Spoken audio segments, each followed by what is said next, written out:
Et oui, la tension est montée d'un cran sur le marché obligataire après la publication de ce chiffre d'inflation aux États-Unis très important, 7,5% de hausse des prix à la consommation en janvier.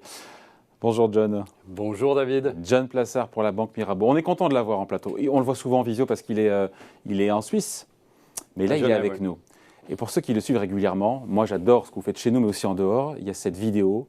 Bienvenue dans le Weekly Insight. Alors, moi j'ai le mug, parce qu'évidemment j'ai le petit mug John Plassard. Vous me faites le bienvenue dans le Weekly Insight, mais avec moi? Bienvenue dans le Weekly Insight avec David Jaco. Oh, il est trop fort. Allez, le mug, on le garde. Bon, plus sérieusement, on a quand même Wall Street qui a piqué du nez hier suite à ces... et les taux sur les bons du Trésor américain à 10 ans qui ont passé le cap des 2%. On sent que là, voilà, ce rythme d'inflation, c'est du jamais vu depuis 40 ans aux États-Unis et que ça ouvre la voie. Il y a plein de rumeurs comme quoi la Fed pourrait même relever ses taux avant la réunion du mois de mars. On parle maintenant de 50 points de base. Je crois que c'est anticipé à hauteur de, 30% du marché. Non, de 100% maintenant. Ah oui, de 85%, j'étais à 85%. Ouais. 85% du marché anticipe une hausse des taux de 50 points de base sur le mois de mars. On est passé à 100% maintenant? On est passé à 100%. Donc le premier move, enfin, rappelons-nous, il y a 2 mois quand on se parlait, qui aurait pu imaginer qu'un premier move de la Fed en mars serait 50 points de base? Non, personne. Et le changement a eu lieu en novembre et surtout en décembre, où ce fameux terme transitoire qui était attaché à l'inflation a été enlevé de la communication de la Réserve fédérale américaine. Qu'est-ce que ça veut dire? C'est-à-dire que de facto, on avouait que l'inflation... On racontait n'importe quoi depuis un an, quoi, en gros. Alors, l'interprétation était difficile parce que, comme vous le savez, la majeure partie de la hausse de l'inflation est due au prix de l'énergie. Ouais, hors énergie, hors alimentation, ils sont à 5,5% d'inflation aux États-Unis. Enfin, voilà, c'est pas... Effectivement, c'est une erreur d'interprétation qui était flagrante. Et tout mettre sur le dos de l'énergie. Alors, le problème, c'est que les études des économistes et des responsables de la Fed se basent sur l'ancienne crise et surtout lorsque le prix du baril était à $120, voire à 140, où on disait qu'il n'y avait pas d'effet fondamental sur l'inflation et qu'il n'y avait pas d'effet de second tour. Mais évidemment, la situation est totalement différente aujourd'hui avec les goulots d'étranglement, avec la hausse des services, avec la hausse de la logistique et puis, dans certains cas, surtout aux États-Unis, eh bien, la hausse des salaires. Ouais. Et hors énergie, j'ai le chiffre, pardon, c'est 6% maintenant. La hausse hors énergie et alimentation, on est sur 6% d'inflation. Et il faut rappeler une chose, c'est que la Fed a 2 mandats, la BCE en a qu'un. La Fed a 2 mandats, c'est le plein emploi. Ils l'ont, théoriquement, et la stabilité des prix, c'est-à-dire une inflation à 2%. Là, on est beaucoup plus haut. Ouais. Donc, c'est pour ça qu'ils doivent agir. Et on ne prend pas le chemin pour retourner à 2%, là, évidemment, dans les prochains mois. Cette accélération, John, de l'inflation, ça renforce la pression sur la Fed.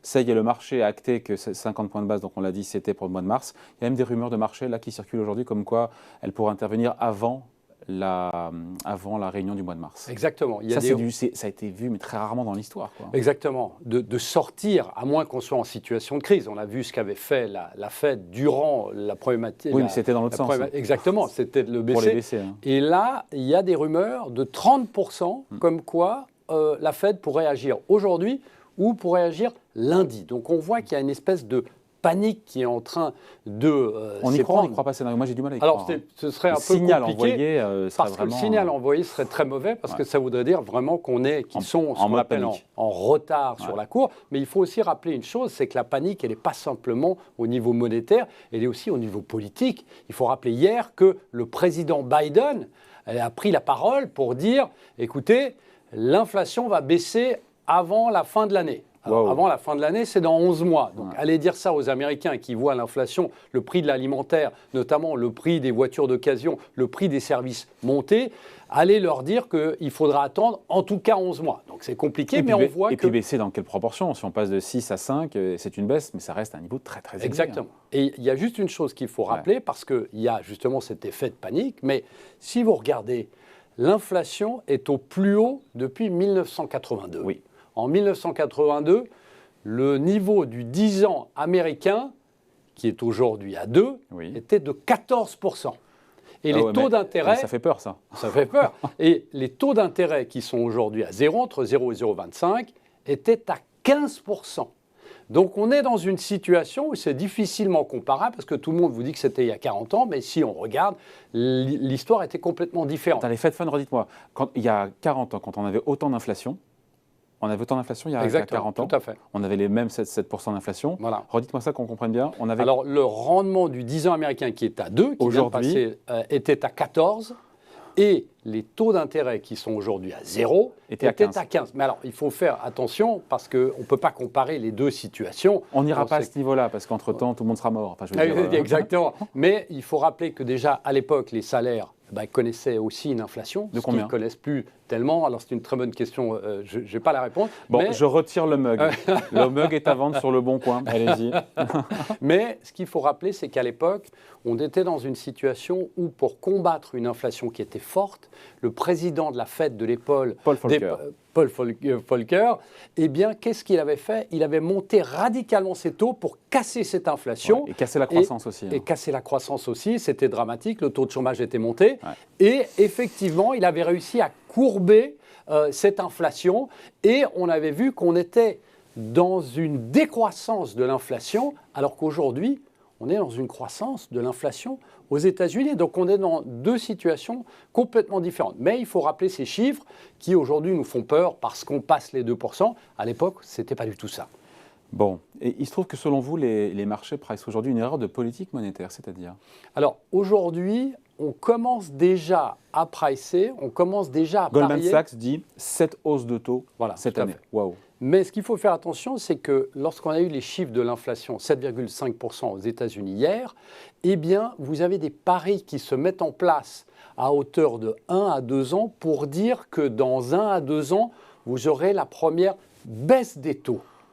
Et donc, on voit ici qu'on est déjà en train de se mettre en mode future récession et on voit qu'on a certaines, ce qu'on appelle les courbes des taux, le 2 ans, 10 ans, 5 ans, 10 ans, eh bien, est en train de s'inverser et qui, historiquement, nous donne une Fed qui a la main lourde aujourd'hui et qui corrige le tir dans 2 ans. Exactement. D'après les anticipations de marché. Alors, ce qu'il faut faire très attention ici, et Jérôme Powell l'a dit, il ne faut pas avoir peur de la hausse des taux. Déjà parce qu'on est si bas. Et une autre chose, c'est qu'on monte les taux, évidemment, pour combattre l'inflation, mais on monte aussi les taux pour préparer pour la prochaine récession. Pourquoi ? Pour avoir des billes, des munitions. Pour avoir des munitions, exactement. Et c'est la problématique qu'on a notamment aujourd'hui en Europe, où on ne veut absolument pas préparer cette potentielle nouvelle crise qui aura lieu l'année prochaine ou après, puisqu'on ne veut pas monter les taux. Après, c'est intéressant parce qu'on pourrait dire que ce chiffre américain met quelque part aussi la pression un petit peu sur la BCE, mais dans une interview aujourd'hui de Christine Lagarde, dans un quotidien, pour le coup, un magazine allemand, elle dit « La hausse rapide des taux, elle parle de la zone euro, ne résoudrait pas les problèmes inflationnistes, à savoir la hausse du cours du pétrole ou les problèmes d'approvisionnement. » Elle a raison, elle dit « Le seul effet, ce sera de nuire à l'économie. » Donc la pression, en gros, elle l'a pas. Et puis elle n'a pas tort d'ailleurs. Alors, sachant que la situation américaine n'est pas la situation européenne. Non, tout à fait. Alors, il y a deux choses. La première chose, c'est voir dans la boîte à outils de la Banque centrale européenne, il n'y a pas énormément de choses, mais il y a l'évolution des taux. C'est comme ça qu'on modifie le taux d'inflation et c'est comme ça qu'on stabilise les prix. Le mandat, c'est la stabilité des prix. Et donc ici, si elle n'utilise pas cet outil, il n'y en a pas grand autre. Il y a ce qu'on appelle la forward guidance, c'est-à-dire expliquer ce qu'on va faire.